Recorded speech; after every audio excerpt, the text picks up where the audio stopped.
At the end of the day, all I can really say is I wish this show had been televised. Let's talk about it.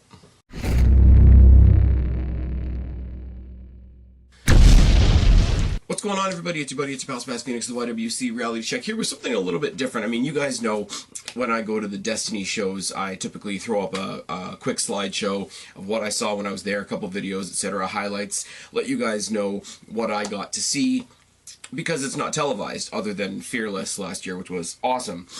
But,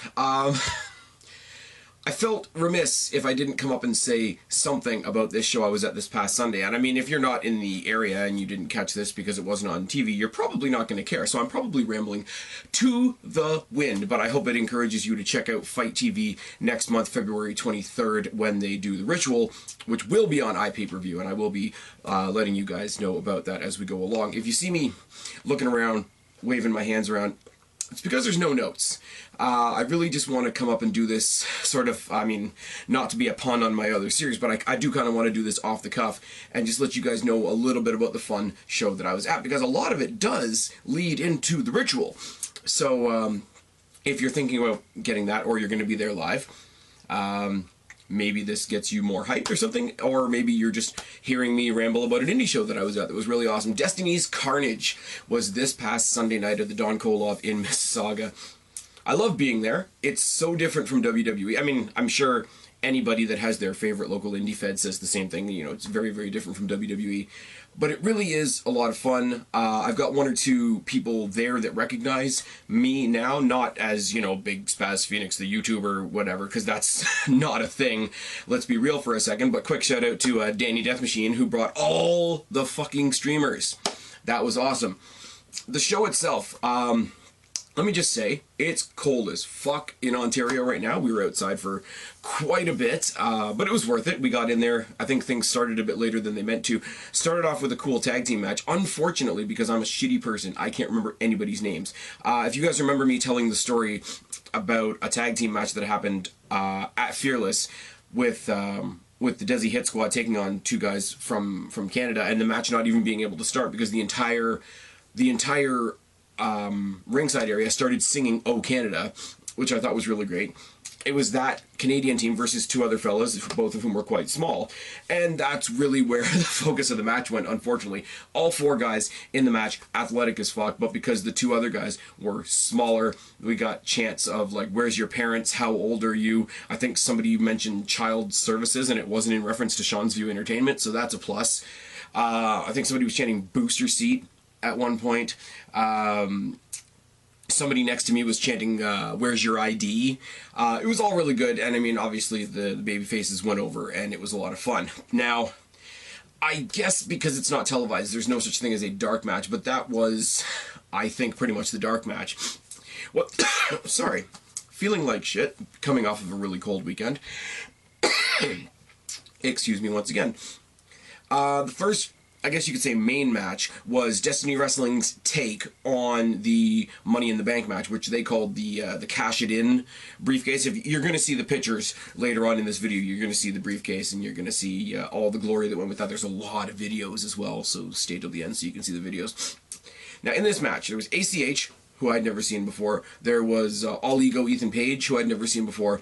There's Randy Rain, who is a big motherfucker from Destiny, and there's Channing Decker. Now, Channing Decker, I was trying to find a way to explain this guy, because I've only seen him twice now. He was on the Fearless card as well. He took on Moose. He also took a super kick to the face with a mouthful of thumbtacks, so props to him for that.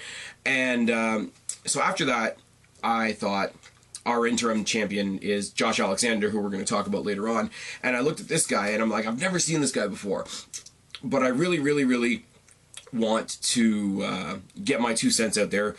So anybody that knows me on Twitter or Instagram knows that I've been saying since Fearless, we need to see Channing Decker versus Josh Alexander at some point. This is the match that needs to happen.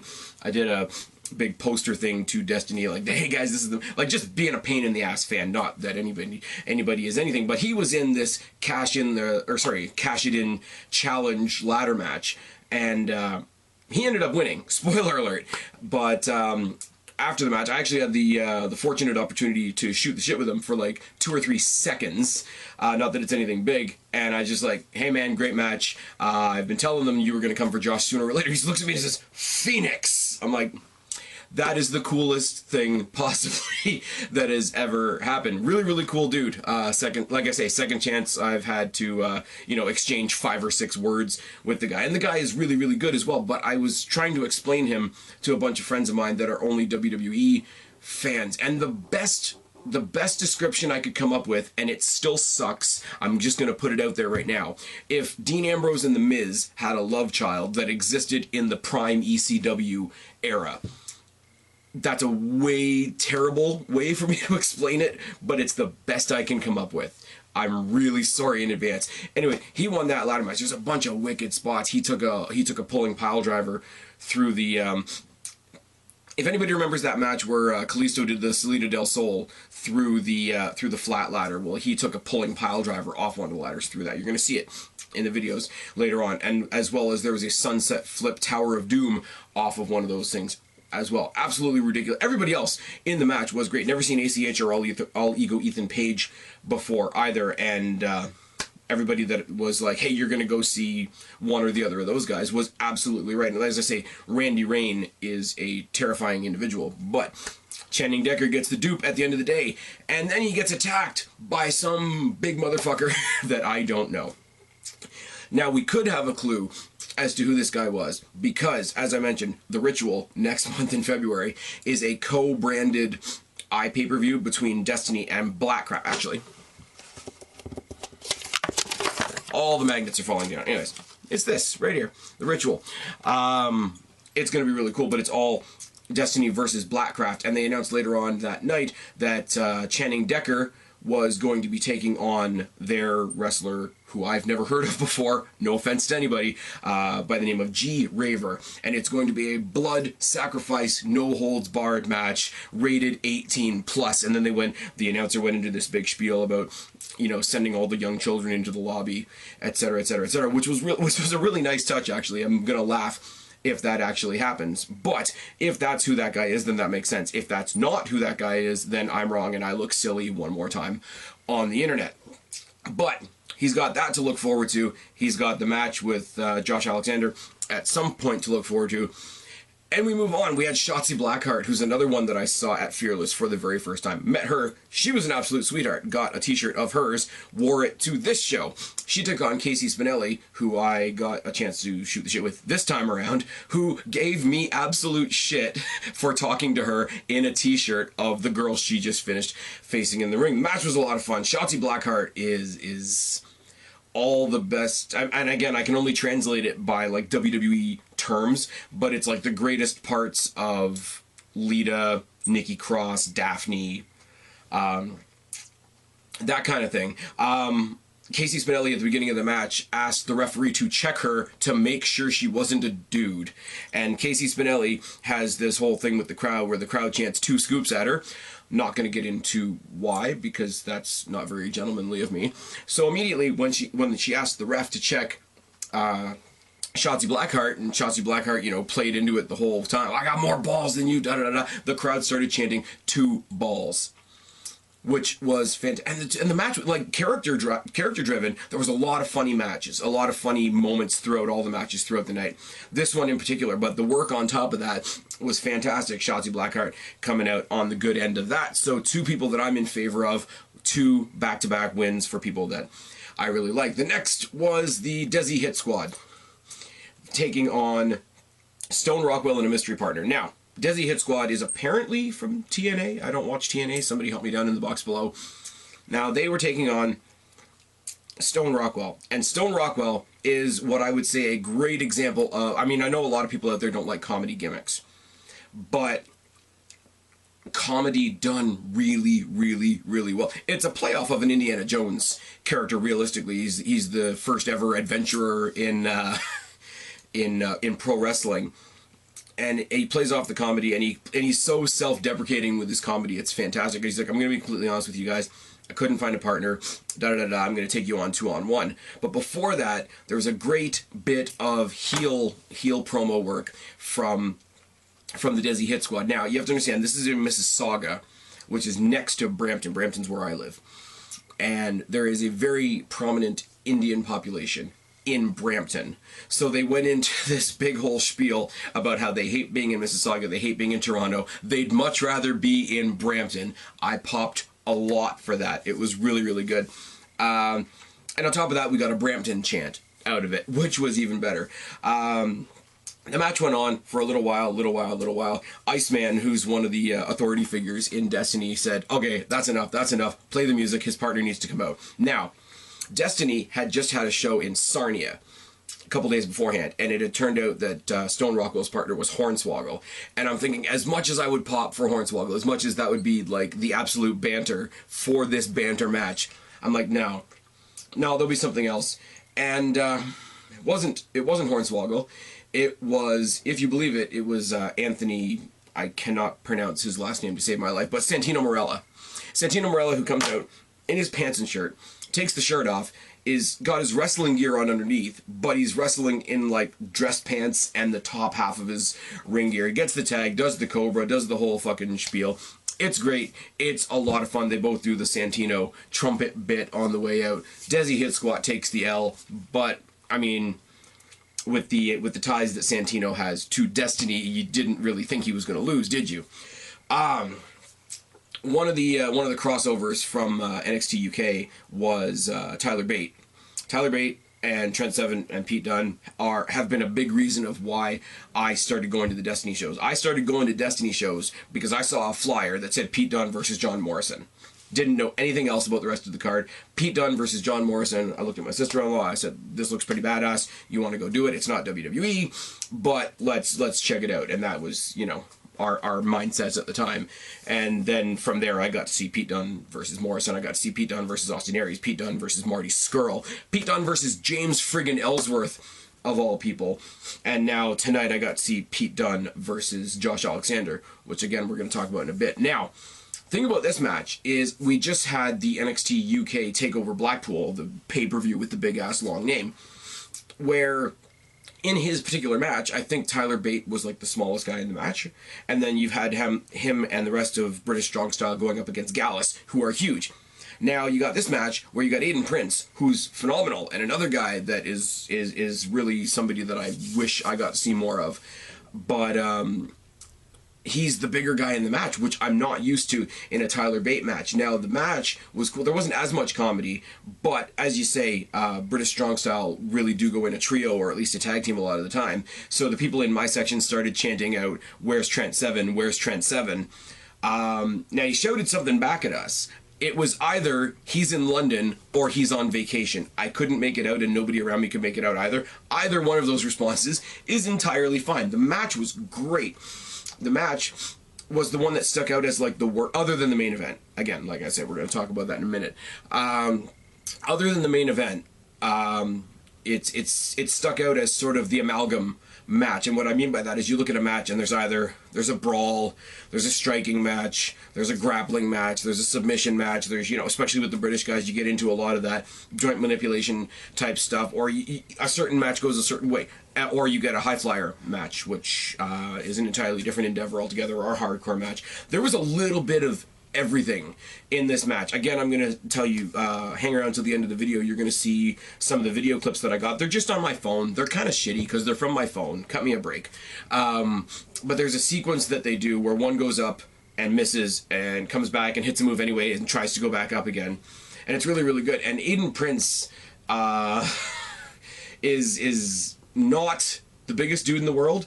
I gotta say, a couple people behind me as well. This is as unscripted as you can get. A couple people behind me, God bless them, they were trying to start the chants that you hear at the UK shows. The, you know, the Tyler Bate, like, and stuff like that, and nothing was picking up. Nothing. We couldn't get that going, but we got booster seat chants going in the first round. And in the comedy match, we got Brampton chants, which, as I say, popped me, but you figure these guys are on TV, that would be more known. Anyways, I don't know. But the one thing we did get was the Big Strong Boys chant. The Big Strong Boys chant directed at Tyler Bate. But then he pointed at his opponent, and the whole crowd just went, hmm? As in, like, what are we supposed to say here? Like, little strong boy, eh? But no, the match was great. I mean, Tyler Bate doing the do, and I don't think we're going to see them on Destiny very much longer, if at all. But if this was their going out, then it was a pretty cool way to go out. Now, got Michael Elgin versus Shane Strickland. Never seen Shane Strickland before in my life because I'm that, you know, narrow WWE guy. This guy comes out, immediately I'm thinking, okay, charisma out the yin-yang, sort of like a Velveteen Dream, Elijah Burke, Rich Swann type guy. Went absolutely crazy up against much larger Michael Elgin, who I've seen maybe once or twice, who, much like Randy Rain, is just a fucking terrifying individual. And these guys beat the ever-loving piss out of each other, and that was a lot of fun. After the match, Michael Elgin got up on the mic, and obviously he's talking about stuff that I'm not familiar with, but apparently last year he suffered a big knee injury and, you know, was thinking about not coming back, and rah, and he starts talking about, and he very, very much, you know, thankful to obviously Shane Strickland, but also the crowd in attendance. Goes on this big thing about, you know, when I'm in the States, I call this place home. When I'm in Mexico, I call this place home. When I'm in Japan, I call this place home. But I never really had a home in Ontario, Canada, and I'd like to call that home Destiny. And the way they got me here, and the way they encouraged me to come back from my injury was telling me that I was going to fight that guy over there. And I mean, both of them walk out of the building with "please come back" chants. So that was something in and of itself. Now, what am I forgetting? I don't know what I'm forgetting. I'm probably forgetting something, and I am grossly apologetic for that. The main event. Now, you kind of... I hate to say this, but you kind of knew where it was going. Pete Dunne and the UK brand over in NXT UK is taken off. They're on TV. We've all heard... I can't speak towards anything, but I'm saying we hear the rumors about the NXT contracts being more and more constrictive, Now, here's this guy who, as I said, in Pete Dunne, who is the reason I was watching, or the reason I was starting to attend these Destiny shows, taking on all these other guys that I was also excited to see, but I'm a big fan of Pete Dunne. And while I've been there, I became a huge fan of Josh Alexander, who's just, it's great. I know that Destiny does some things with Impact Wrestling, so for those of you that watch Impact Wrestling on a regular basis, tell me if Josh Alexander has been on their television programming, because I just genuinely do not know. But he's sort of like our homegrown guy, like the company's homegrown guy. So when he was supposed to take on Pete Dunne for the Destiny Championship, that didn't happen. Pete Dunne was held up in the UK, whether it was injury, whether it was something else, whatever. But they had a match for the interim Destiny Championship, and he won that. And Rich Swann, he took on Rich Swann in a great match that you guys saw if you watched Fearless.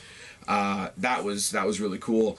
But you know, eventually, if you've got a champion and an interim champion, which sounds very temporary, and he's done a lot of promos online about how, you know, the word, you can call me interim all you want, but I'm your champion, which you should do. If one guy's there and the other guy's not there, it's sort of a Brock Lesnar situation, even though I know Pete Dunne isn't the same as Brock Lesnar, but you're looking at this guy and the way he carries himself as a champion already versus Pete Dunne, who is the champion, you know he's going to have that cementing moment. And Jesus Christ, like, I can't... This is the type of thing where if I was doing an NXT review right now, I would tell you guys, I'm not even going to talk about this match. Go back and watch it. Unfortunately, you can't, because it wasn't televised, which is shitty. I'm not gonna lie. These guys, like I say, Pete Dunne with the trademark joint manipulation, all the power moves from Josh Alexander, the moment in a Josh Alexander match where, because he actually has, for those of you that don't know, he has actually wrestling headgear. I'm not sure the story behind that. Not really my business. Might be a personal thing. I'm not gonna ask. Guy, again, like Randy Rain, like Michael Elgin, Josh Alexander's kind of terrifying. Not going to ask him why he decides to wear headgear. But there's a moment in the match, and I think I've seen it happen before. I can't be entirely sure. But where he loses his headgear. because Pete Dunne throughout the match was using it the same way you would use somebody's hair to pull them around or get them in the right position. But Josh Alexander, for those of you that don't know, is bald, got no hair, got the headgear, grab him by the headgear. He loses the headgear at some point, and it's pretty much the same as the the straps come down moment in a match for him, and his finishing move is a tornado pile driver, and he hit, I think it was either 2 or 3 on Pete Dunne, and the crowd went banana for our guy.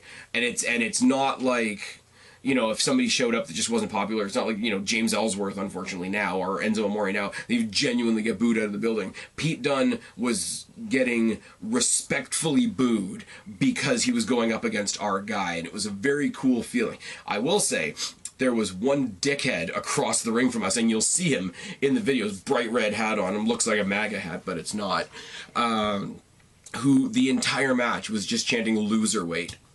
And it was funny because WWE fans were so used to the dueling chants, "Let's go Cena, Cena sucks." In this case, Josh Alexander is known as the walking weapon. So you had walking weapon, bruiser weight, walking weapon, bruiser weight. So, but in this case, it was like a 3-way thing. It was like walking weapon, bruiser weight, loser weight. And everybody, the guy's girlfriend was sitting beside him embarrassed, and I couldn't help but laugh. Pete Dunne took a swipe at him at one point, and that was the most fantastic thing ever. At that point, I think one of the officials went and told him to shut the fuck up a little bit. But even still, you can't reproduce the energy that was in that main event. Unfortunately, because of my own personal time constraints, I wasn't able to fully stay and hear all of his, farewell speech and whatever. But the little bit that I could hear was quite cool, paying respect to not only Destiny but the locker room and the fans and all that. What you would expect to hear, but at the same time, genuinely believable. Now, I can't help but think, I don't know, I don't work for Destiny, even though I'm telling you guys all about them. I can't help but imagine that at Ritual, if they're doing Destiny versus Blackcraft, I have to imagine we're going to get Josh Alexander versus Johnny Blackcraft. I mean, we've already got G-Raver versus my boy Channing Decker to look forward to, and I'll be updating you guys, as I say, as we get more information about that. But I just thought I would come up here and ramble about a show that I'm pretty sure a very small percentage of you were actually even aware of, but it was a lot of fun. And if this is anything to be judged by, I will say one more time, I'm shilling them for the hell of it because I can. Ritual is 23rd of February. It's going to be on Fight. Any of you guys that are watching, I think people watch ROH on Fight, don't they? Do you watch Impact on Fight? I don't know. My good buddy OKFabe has his OKFabe show on Fight TV, so if you're watching him, you've got the app. Get this show. You won't regret it. I promise you. Anyways, that's all. Hang around for the slideshow and the videos after the fact, and I will talk to you guys later.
never bowed, never begged, not a doubt. The zombies come out at night. They'll never catch me, they'll never catch me.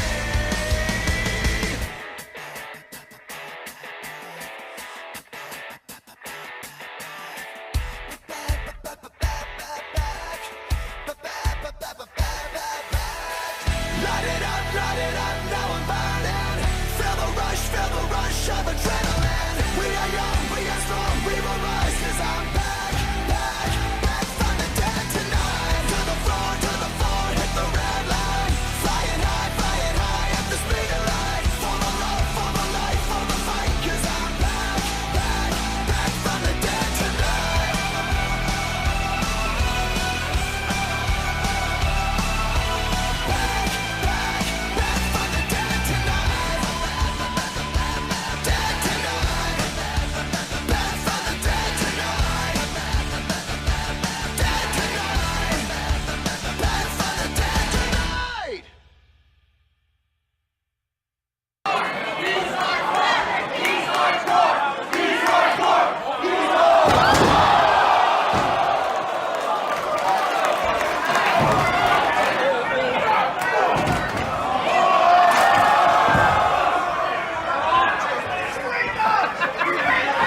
Wrestlemania!